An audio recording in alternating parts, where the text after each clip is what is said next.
Halo semua, selamat datang di Keluh Kesah Reddit, di mana kami akan berbagi cerita menarik dari seluruh belahan dunia.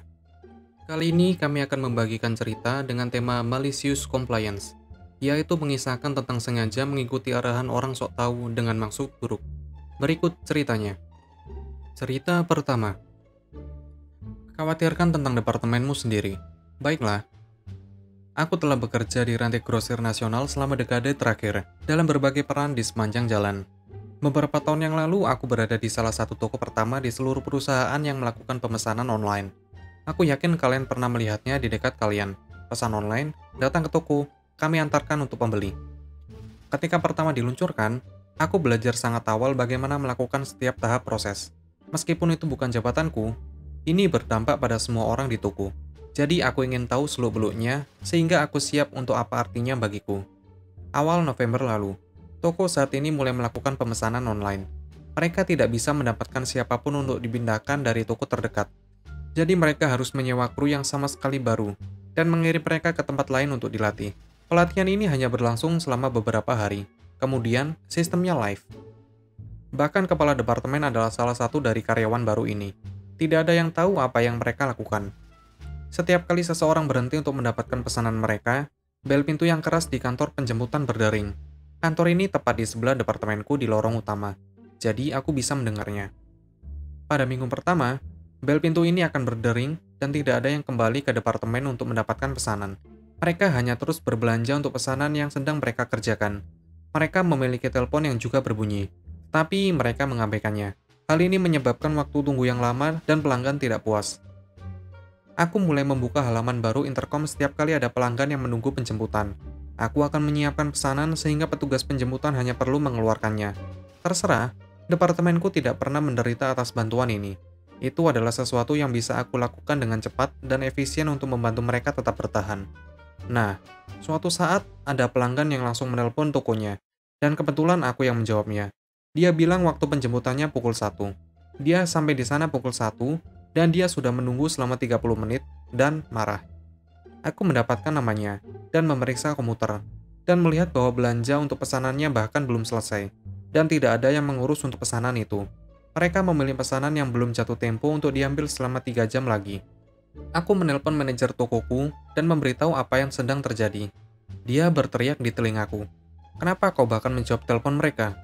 Kau perlu berhenti membuat halaman, berhenti menghadapi departemen itu, dan khawatirkan dengan departemenmu sendiri. Tidak seperti yang aku harapkan, mengingat aku memiliki pengalaman paling banyak dengan pemesanan online, dan karyawan baru ini tidak tahu apa yang mereka lakukan. Manajer tokoku tahu ini. Tapi aku berkata, baiklah, dan menutup telepon dengan dia. Aku mengangkat panggilan telepon dengan pelanggan, dan mengatakan kepadanya bahwa itu akan memakan waktu cukup lama, dan bahwa aku tidak dapat membantunya lebih jauh. Aku juga merekomendasikan dia datang dan berbicara dengan manajer toko jika dia memiliki masalah. Aku kembali ke departemenku dan mulai bekerja. Hanya butuh beberapa menit sebelum aku mendengar manajer toko digiring ke depan, dan teriakan yang memastikan bisa terdengar di setiap sudut lantai penjualan. Tapi itu tidak berakhir di sana. Seperti yang aku katakan, program ini diluncurkan pada bulan November, dan Thanksgiving tinggal beberapa minggu lagi. Aku berhenti membantu dengan cara apapun. Tidak ada halaman overhead, tidak ada perintah pementasan, tidak menjawab panggilan telepon, tidak ada sama sekali. Jumlah pesanan meroket, dan departemen selalu tertinggal jauh di belakang. Mereka secara rutin harus menelpon pelanggan dan memberitahu mereka bahwa mereka harus datang nanti siang atau bahkan keesokan paginya. Waktu pengambilan turun drastis. Waktu tunggu meroket, efisiensi terhenti. Itu mengerikan. Dan aku hanya menjaga departemenku dalam kondisi prima. Memberikan penampilan simpatik pada karyawan baru setiap kali aku melihat wajah mereka yang terkepung. Akhirnya manajer toko datang padaku untuk meminta bantuan. Aku ingin membantu, tetapi aku diberitahu dengan tegas untuk mengkhawatirkan departemenku sendiri. Sekarang, aku tahu bahwa aku tidak dalam posisi untuk mengatakan tidak. Jika manajer toko mengatakan pada aku untuk melakukan sesuatu yang dilatih untuk melakukannya, mengatakan tidak adalah pembangkangan dan pelanggaran yang dapat dipecat. Tapi itu tidak menghentikan aku untuk mengingatkannya bahwa dia menempatkan mereka dalam situasi itu untuk bersama. Aku sangat senang dengan komplain yang dia berikan, serta permintaan maaf yang tulus mengikutinya. Aku menerima permintaan maafnya dan pergi untuk membantu. Para pekerja jauh lebih terlatih sekarang, dan sebagian besar, departemen berjalan dengan lancar. Aku tidak lagi harus membantu sebanyak yang aku lakukan di awal bulan-bulan itu. Tetapi manajer tokoku senang memiliki aku ketika kebutuhan akan bantuan muncul. Cerita kedua. Tidak akan memperbaiki jalan, tetapi memberi aku wewenang untuk menutupnya. Oke kalau begitu. Agak panjang bacaannya, tapi ada sedikit konteksnya.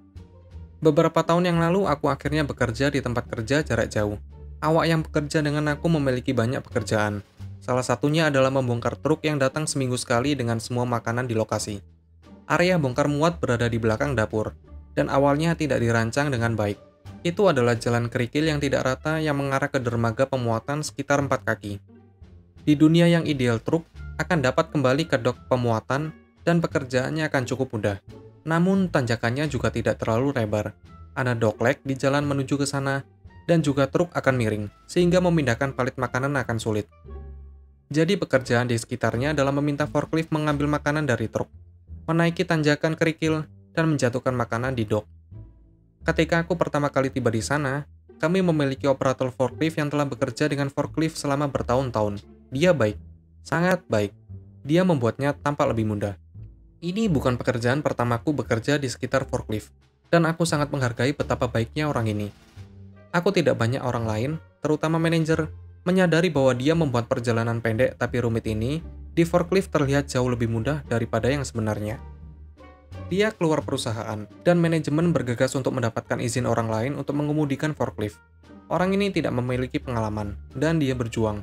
Dia kehilangan beban dari garpunya pada satu titik, dan itu agak menakutkan.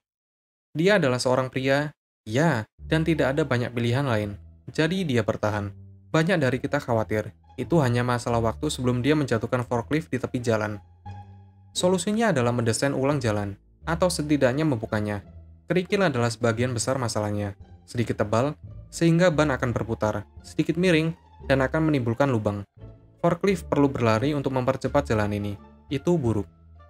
Kami mengeluh, tetapi perusahaan tidak mau melakukan apapun, karena mereka sedang membangun dapur baru di sisi lain camp. Jadi yang ini akan dinonaktifkan. Namun tidak ada pekerjaan yang dilakukan di dapur baru dalam 3-4 bulan aku berada di sana. Situs terpencil ini berada di Australia, dan mereka memiliki beberapa undang-undang kesehatan dan keselamatan yang cukup ketat di sana. Perusahaan akan sering meminta kalian mengisi kartu setiap hari tentang apa yang kami lihat yang mungkin berbahaya. Aku mengisi satu untuk jalan ini setiap minggu, kami harus melakukannya. Tapi mereka tidak melakukan apa-apa. Sistem itu benar-benar ada untuk menutupi diri mereka sendiri, yaitu, kalian tahu itu berbahaya. Itu tertulis di sini di kartu. Jadi mengapa kalian harus melakukan hal itu? Sementara juga mengharapkan kami untuk terus melakukan hal itu. Bagaimana lagi kami akan memasukkan makanan ke dalam? Namun, salah satu aturan lain cukup banyak memberikan hak bagi bos manapun untuk menandai sesuatu yang tidak aman. Perusahaan tidak dapat mengesampingkan ini. Seolah-olah mereka melakukannya, maka sesuatu terjadi, itu ada pada mereka. Tak ini biasanya digunakan dengan mesin, yaitu mesin rusak. Mereka tidak bisa digunakan sampai diperbaiki. Sistem take-out tidak benar-benar dirancang untuk suatu area. Isyarat malicious compliance. Jalan rusak atau berbahaya, aku memutuskan untuk menandainya. Aku mengumpulkan beberapa kerucut dan tali, dan menandainya. Langsung pergi ke kantor untuk memberitahu manajemen apa yang aku lakukan. Wajah mereka sangat berharga. Mereka punya waktu seminggu untuk mencari solusi, karena aku melakukannya segera setelah kami menurunkan makanan mingguan. Mula-mula mereka memberitahu kami bahwa mulai sekarang, kami harus mengantar kotak-kotak makanan ke tempat penyimpanan. Ini jelas merupakan upaya mengubah anggota kru lainnya padaku. Namun para juru masak menghentikan ide itu. Cuaca panas. Sebagian besar makanan dingin atau beku, kami hanya begitu banyak. Akan ada banyak sisa makanan di sana. Jadi setelah sekitar 1 hari, mereka mulai bekerja memasang jalan beraspal untuk forklift. Itu adalah minimum yang mereka lakukan, karena mereka sedang membangun dapur baru. Tetapi tampaknya mereka menghabiskan $7.000 dan menarik orang-orang dari tugas lain untuk melakukannya. Tak perlu dikatakan bahwa aku bukan orang yang populer, dan aku mendengar bahwa beberapa manajemen ingin memecat aku. Tetapi tidak ada yang bisa mereka lakukan. Lagi pula, aku resign 2 bulan kemudian. Begitulah ceritanya. Apabila kalian suka, kalian bisa like dan berkomentar di bawah. Jangan lupa subscribe untuk membantu channel ini. Sampai bertemu di video selanjutnya.